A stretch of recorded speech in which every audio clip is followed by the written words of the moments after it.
બોટાદથી સમાચાર કે જ્યાં શ્રાવણ માસમાં નોનવેજ રેકડીઓ અને કતલખાના બંધ રાખવા માટે માંગ કરવામાં આવી। વિશ્વ હિન્દુ પરિષદના આગેવાનોએ નગરપાલિકા કચેરીએ આ અંગે બળાપો કાઢ્યો હતો। ચીફ ઓફિસરને આવેદનપત્ર આપતા સમયે વાતાવરણ ગરમાઈ ગયું હતું। ચીફ ઓફિસરે લાંબી રાહ જોવડાવ્યાનો કાર્યકર્તાઓએ આરોપ લગાવ્યો।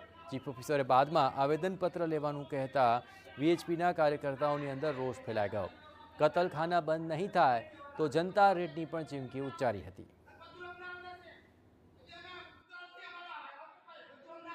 અમે આંતરરાષ્ટ્રીય હિન્દુ પરિષદ રાષ્ટ્રીય બજરંગ દળમાંથી આવી છીએ। જો અમારી પાસે અમને એક આવેદન સ્વીકારવાનો ટાઈમ નથી તો આ આમ જનતાનું શું કરતા હશે?